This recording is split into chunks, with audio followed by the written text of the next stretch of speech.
বুড়ো আবজি ধান একটা কাটতে আনছি, তুললে আনছি, আনিয়া পরের দিন এটার কাটছি, কাটতে এটা হলো মা, বুড়ো আবজি হলো মা।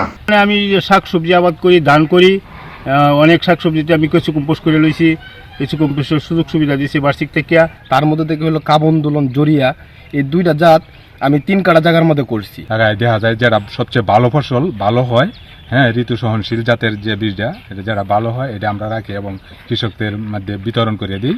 আমরা চাই কৃষকের বীজ কৃষকের কাছে থাকবে। এখান থেকে আমরা অনেক কিছু পরামর্শ নেই, সময় সময় বই। আমি শাক সবজি আবাদ করি, ধান করি, অনেক শাক সবজিতে আমি কিছু কম্পোস্ট করে লইছি, কিছু কম্পোস্টের সুযোগ সুবিধা দিয়েছি বার্ষিক থেকে। তারপরে বীজ দিতেছে, তারপরে আমি বীজ আবাদ করে লইছি, সব কিছু বীজ এখন আমি নিজে করে লইছি। মনে করুন নিজে কাইতে আছি, আর অন্যজনের দিতেছি, কিছু বিক্রি করতেছি, কিন্তু এটার মধ্যে কোনো সার লাগে না, কোনো সার দেই না, ধানকেতেও দেই না, আবার এই যে কৃষিতেও দিই না, সবজিতেও দিই না। এটা আবার সুস্বাদ লাগে, আবার ওয়েও অনেক বেশি।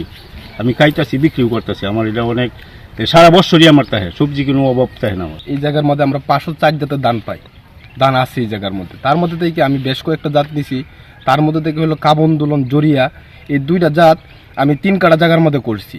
3 কাঠা জায়গার মধ্যে করার পরে দেখা গেছে যে আমরা সাধারণভাবে 49 আছে, 32 আছে, এই ধানগুলোর চাইতে আমার এই যে জরিয়া এবং কাবন দোলন ধানটা অনেক ভালো হয়েছে এবং এটার মধ্যে পোকামাকড় আক্রান্ত কম হয়। এবং আমি এই যুবকরা নিয়ে একটা সংগঠন করি, সবাই প্রতি মাসে মাসে বসি।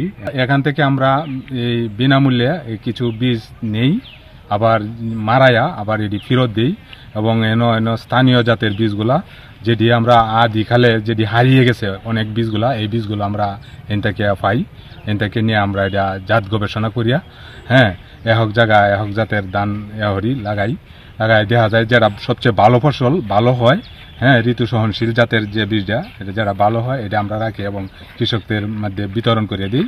মাঠ দিবস করি প্রতি বছরই। স্থানীয় জাতের এই যে বীজগুলা আমরা এই যে ফাইয়া, এই যে আগের দিনের যে স্বাদগুলা, এইগুলা আমরা বুক করতে পারতাছি।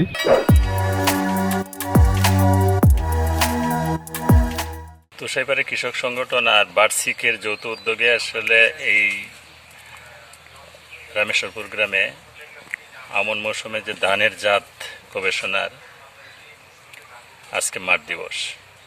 এই মাঠ দিবসে প্রতি বছরের মতোই এই বছরও মাঠ দিবস অনুষ্ঠিত হচ্ছে এবং 6টি উপজেলার 30 জন কৃষানি আজকে উপস্থিত হয়েছেন। এটার মূল উদ্দেশ্য হলো এই মাঠ দিবসের মাধ্যমে এখানে শত শত জাত, সেই জাতে সকল কৃষকেরা এই জাতগুলো ঘুরে ঘুরে দেখেন, পছন্দ করেন, বাছাই করেন এবং তার পছন্দের জাতটি তিনি নিয়ে যান। এইভাবে গত 16 বছর ধরে এই অঞ্চলে এই কাজটি চলমান আছে এবং কৃষকেরা এইভাবে তাদের পছন্দের জাত বাছাই করে নিয়ে তার নিজের জমিতে চাষ করছেন। এ পর্যন্ত 65টি জাত বাছাই করা হয়েছে। কৃষকেরা তার জমিতে চাষ করছেন এবং এভাবেই কৃষক থেকে কৃষকে, গ্রাম থেকে গ্রামে, উপজেলা থেকে উপজেলাতে ধানের জাতগুলো সম্প্রসারিত হওয়া এবং কৃষকের কাছে যাতে বীজগুলো থাকে। বীজ কৃষকের সম্পদ, এই সম্পদ কোম্পানির হাতে তুলে দিয়ে কৃষক হয়রানি হয়, কৃষক বাজারে বাজারে ঘুরে, এটা আমরা চাই না। আমরা চাই কৃষকের বীজ কৃষকের কাছে থাকবে। আমি এবার নতুন ক্রস করছি, তো এই যে বিশালী বিন্নি আর আইজং এর সাথে ক্রস করছি। তো বিশালী বিন্নি আর আইজং মানে 140 দিনে ফলন হয়, তো এই ধানটাই 120 দিনে ফলন হয়েছে এবং ফলনও বেশি হয়েছে। নাম আব্দুল ওয়াজুদ খান, আমি একজন কৃষক। আমি একটা ফসলের হাসপাতাল চালাই। এই ফসলের হাসপাতালটা চালানোর উদ্দেশ্য হইলো এই যে ফসলের রোগ বালাই হইলে এইটা আমরা এনে বইয়া পরামর্শ করিয়া কি ব্যবস্থা নেওয়া যায়, আলাপ আলোচনা করি আমরা ঔষধ ছিটাইয়া দিই এবং আমাদের এখানে কৃষি অফিসারও আসে, আয়া আমাদের পরামর্শতে তাদেরকে নিয়ে আমরা 1 মাস পরে পরে মিটিং করি এই হাসপাতালে। এবং অন্যান্য দূর দূরান্ত কেউ এলাকা থেকে মানুষ যায় আমাদের এখানে, যে এই যে ফসলের যে পোকামাকড় ধরে এই জন্য আমাদের কাছে পরামর্শ নেই। আর আমরা 5 সালে এটা যুক্ত, আমরা কিছু বীজ নিয়ে আমরা একটা পিপিএস প্লট করি। এগুলি থেকে আমরা এই বীজ নিছি এবং অন্যান্যরাও দিছি। তারা আমরা কিন্তু একটা নিয়ম আছে, যতটুকু বীজ নিছে অতটুকু আবার ঘুরাইয়া দিছে আমরারে। এইভাবে আস্তে আস্তে আমাদের এলাকায় কিন্তু বীজগুলি বিস্তারিত আছে। এইভাবে আপনার অনেক জাত আমরা আছে। আর আমাদের এখানে মনে করেন কিছু আগের যে দাদার আমলের ধান, এইগুলিও আমরা এখন পর্যন্ত চাষ করতেছি, এটিও আমরা ধরিয়ে রাখছি।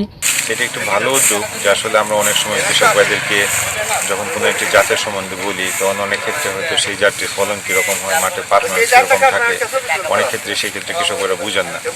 এইখানে যে জাতগুলি করা হয়েছে সেখানে তারা সরাসরি দেখে যেটা মাঠে ভালো দেখতেছেন তারা নিজেরা পছন্দ করে সেটা বীজগুলি নেওয়ার ব্যাপারে তারা কাজ করবেন। এটি একটি ভালো উদ্যোগ আমি মনে করি, এবং এর মাধ্যমে আমাদের যে ভালো উচ্চ ফলনশীল যে জাতগুলি আছে কিংবা যেগুলি থেকে কৃষকেরা বেশি ফলন পাবেন সেই জাতগুলি মাঠ পর্যায়ে বিস্তার লাভ করবে। না, আসলে ধানের স্থানীয় যে জাতগুলি ছিল এই স্থানীয় জাতগুলি তো এখন অনেক এলাকা থেকে আমাদের আবাদ কমে গেছে। আমাদের এই নেত্রকোনা জেলায় ফসলগুলির আবাদ কম। এই বার্ষিকের উদ্যোগে তারা এখানে আমাদের বাংলাদেশের ছড়িয়ে ছিটিয়ে যে স্থানীয় জাতগুলি ছিল এই স্থানীয় জাতগুলি তারা ট্রায়াল হিসেবে এখানে স্থাপন করেছেন, এবং আমরা এখানে দেখলাম প্রায় এখানে 40-45টার মতো ভিন্ন ভিন্ন জাতের ধান এখানে আবাদ করা হয়েছে। এটি আমাদের দেশের যে বৈচিত্র্যময় ধানগুলি ছিল সেগুলি জাতগুলি মাঠ পর্যায়ে দূরে রাখার জন্য তাদের এই উদ্যোগটাকে আসলে একটা প্রশংসার দাবিদার। বুড়ো আবজি ধান একটা কাটতে আনছি, তুললে আনছি, আনিয়া পরের দিন এটার কাশি কাটতে, এটা হলো মা, বুড়ো আবজি হলো মা। পরে এই যে পরের দিন কাশি কাটার পরে দেয় এই বৃহস্পতিবারের দুপুর পরে দিয়ে কাশি কাটতে আমি এভাবে ঘুরেতেছি। পরের দিন খেতে গিয়ে পরে করছি গিগজ ধানের সাথে। তো এই আমার এই ধানটা মানে যে একটু লাইমলে হয়, আমি আগায় আনার লাগিয়ে ভালো ফলনের লাগিয়ে এই যে আরেকটা নতুন জাত উৎপাদন করা।